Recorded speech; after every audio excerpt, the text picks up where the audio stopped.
continuación, otros aspectos relativos a los convenios colectivos. Hacemos referencia a una de las cuestiones más relevantes relacionadas con la posible inaplicación del convenio colectivo, y esta tiene que ver con las situaciones de descuelgue. El descuelgue equivale a la no aplicabilidad del convenio colectivo en determinadas circunstancias. Se trataría en ese caso de causas económicas, técnicas, organizativas o de producción que generaran dificultades aplicativas respecto del convenio colectivo que pueda resultar de aplicación. Básicamente, en la gran mayoría de las ocasiones, todos estos supuestos se ciñen a dificultades, la mayoría de ellos se ciñen a dificultades de la empresa para poder, por un motivo de crisis, de acumulación de stock o de dificultad para mantener el nivel de venta, se ven abocados a descolgarse especialmente de las condiciones económicas, de manera que a través de un periodo temporal, que puede ser 4 meses, 6 meses, o aquel que fuere pactado, se puede convenir con la representación de los trabajadores, descolgarse de las tablas salariales, de manera que el no aplicarlas puede facilitar en un momento dado sortear una grave situación de crisis que pueda afectar a la viabilidad futura de la empresa. En estos casos es necesario un previo desarrollo del periodo de consulta, en el cual la representación de la empresa y la representación de los trabajadores tienen que pactar de forma específica si parte del convenio colectivo no va a resultar inaplicable durante un periodo de tiempo y por unas causas que justifican esa situación. Las materias que pueden resultar inaplicadas pueden quedar relacionadas con diversas materias, entre ellas las jornadas de trabajo. Puede ser que para que la empresa precise, para sortear esa situación de dificultad, flexibilizar esa jornada, pese a que el convenio colectivo mantenga un sistema o un modelo más rígido. El horario y distribución del tiempo de trabajo también se puede ver afectado en sentido equivalente.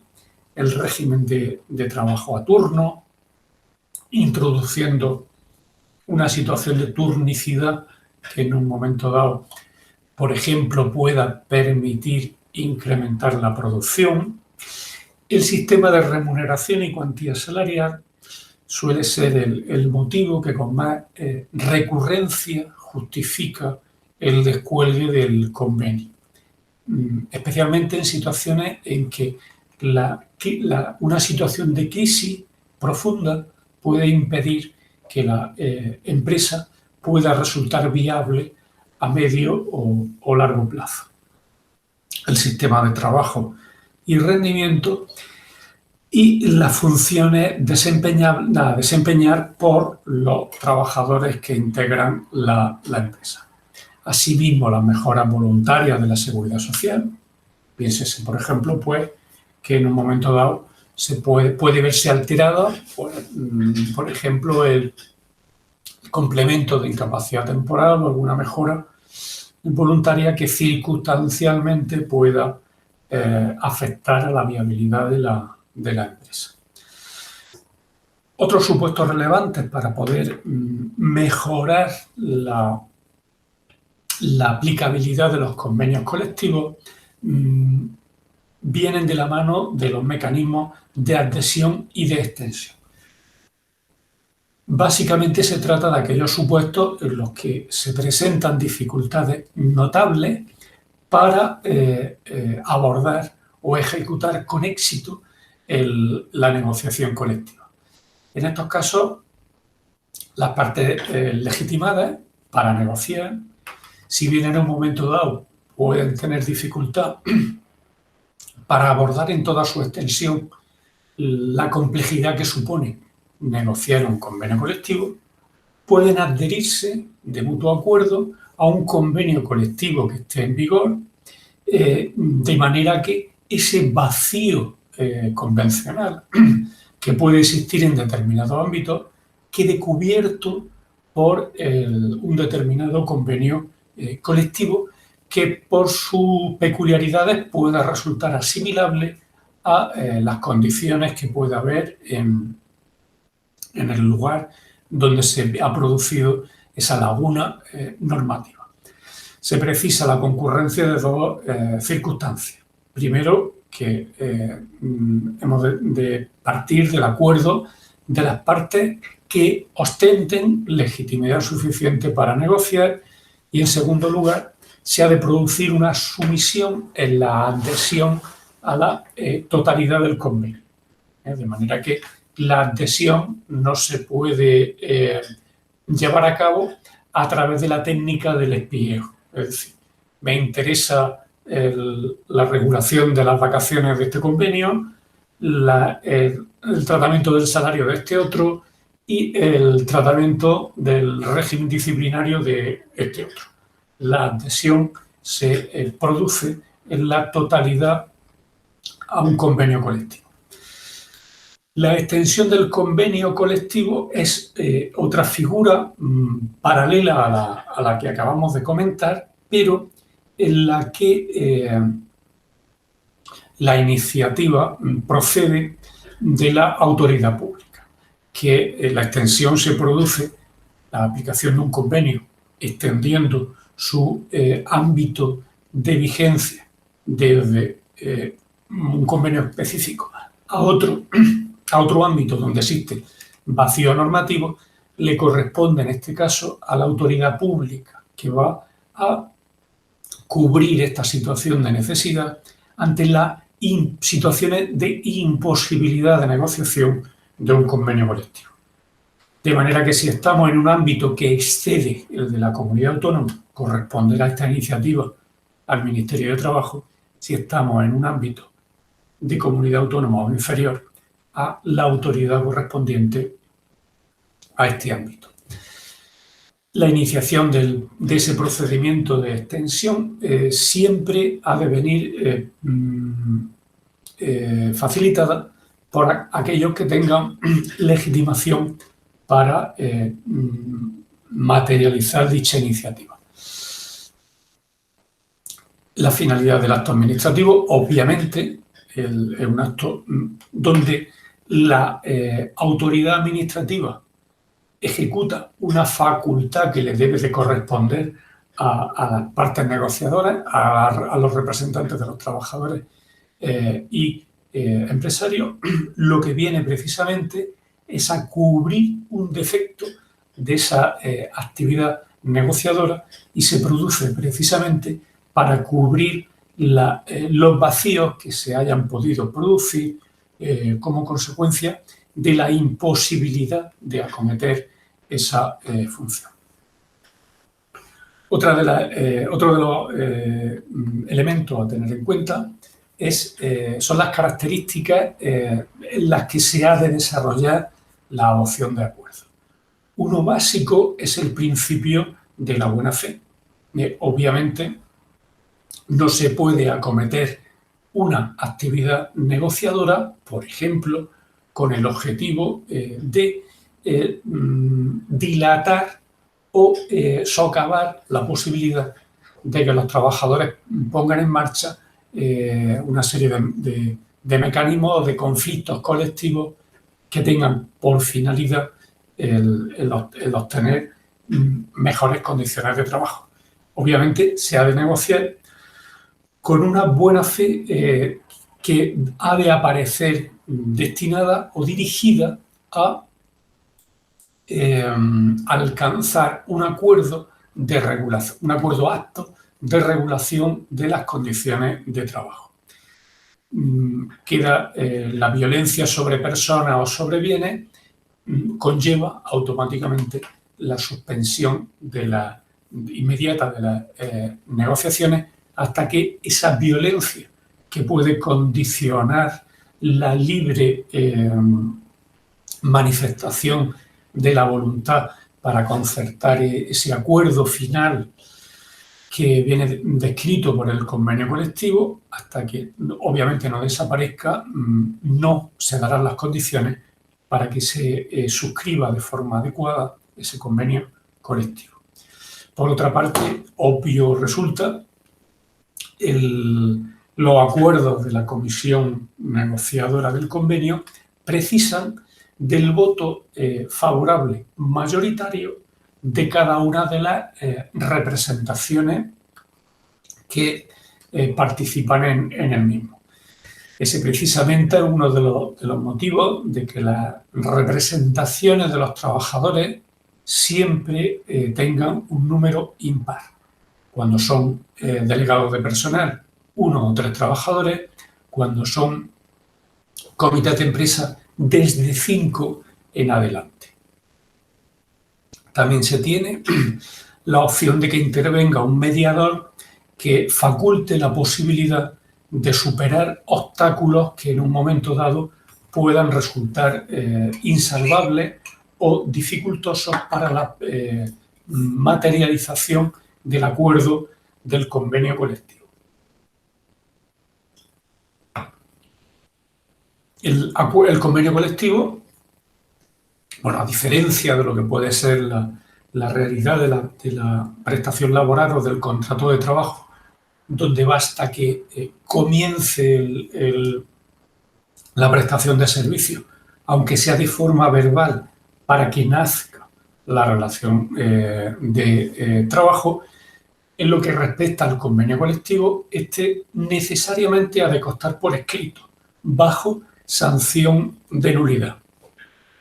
Tengamos presente que el convenio colectivo tiene vocación de ley, y por tanto la ley preferentemente ha de ser escrita, y necesariamente en lo que afecta al convenio colectivo ha de expresarse por escrito. Quiere decirse, no vale hacer mención a, bueno, es que en el proceso de negociación colectiva esta parte condicionó el que las vacaciones fueran de una determinada manera para que el salario ascendiera a tal cuantía. Obviamente, solo vale aquello que se ha trasladado al acuerdo específico y que ha sido suscrito o firmado por todas las partes. Es necesario que se publique en el boletín oficial que corresponda. Si se trata de un convenio de ámbito nacional, habrá de publicarse en el BOE. Si se trata de un convenio de ámbito provincial, en el boletín oficial de la provincia. Si se trata de un convenio de ámbito de comunidad autónoma, habrá de trasladarse al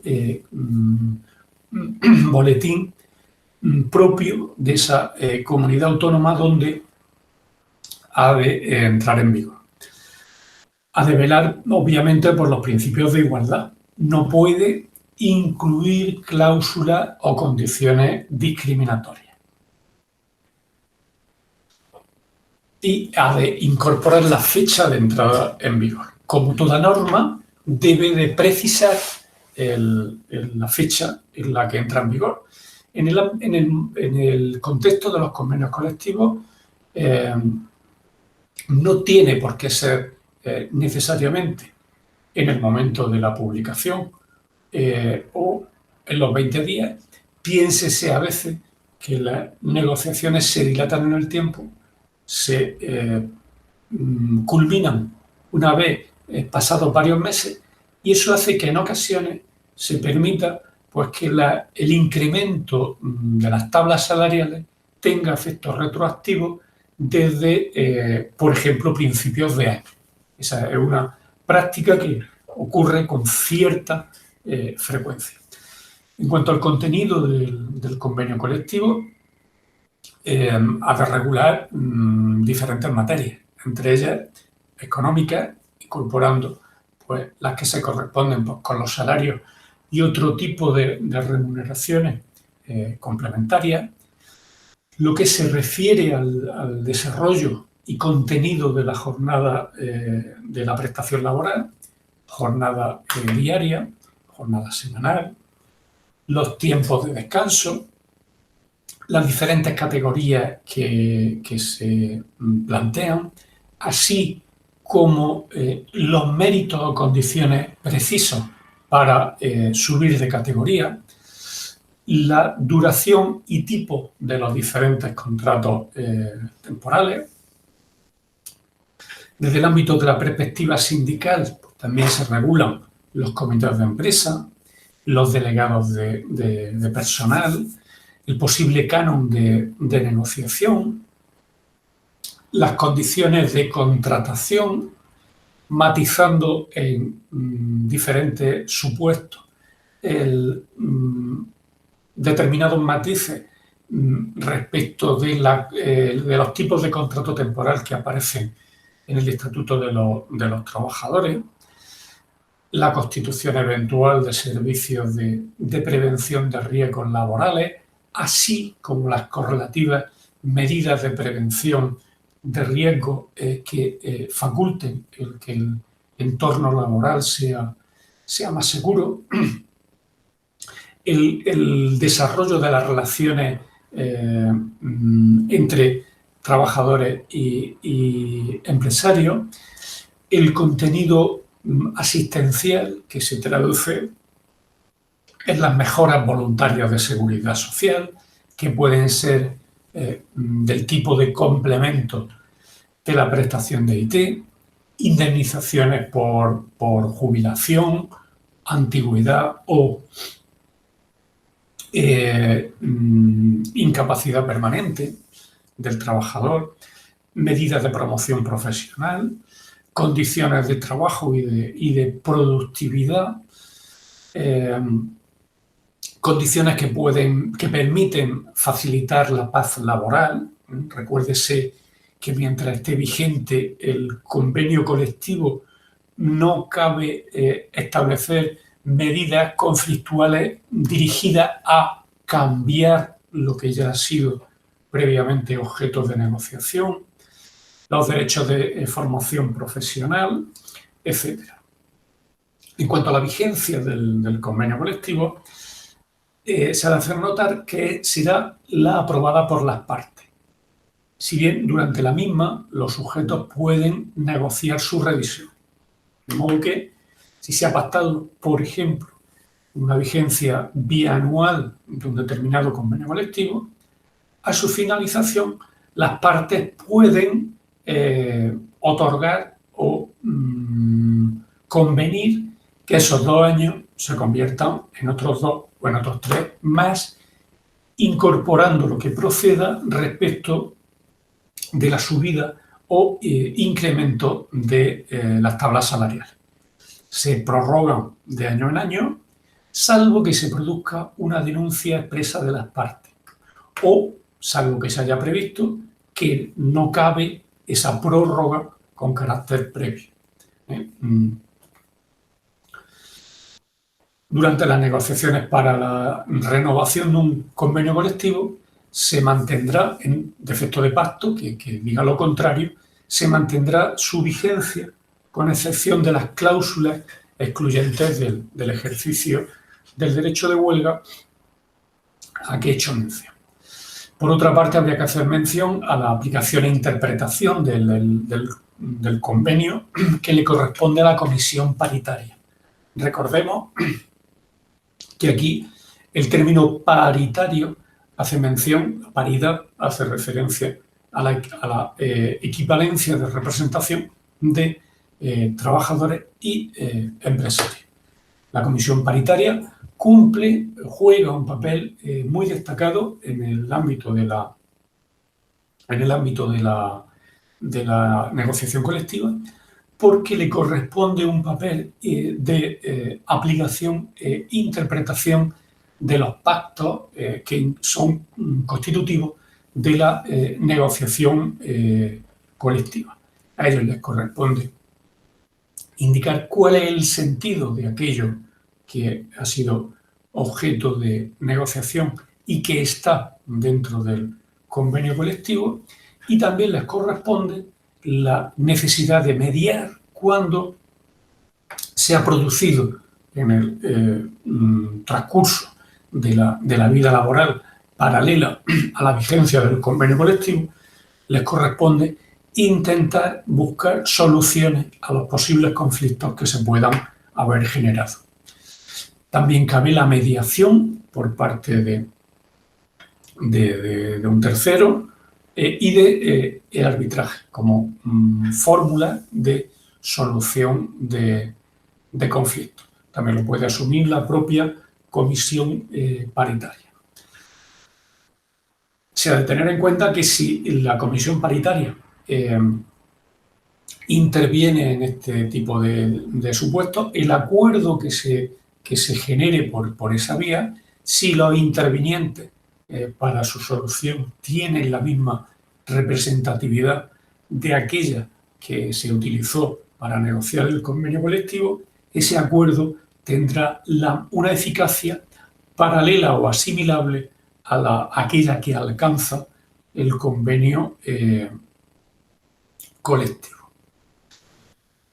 Y bien, con esto terminamos la parte correspondiente a este bloque. Falta en el bloque siguiente hacer mención a la negociación colectiva que se produce en los ámbitos de la administración o en el ámbito de otros sectores donde también se produce una negociación paralela a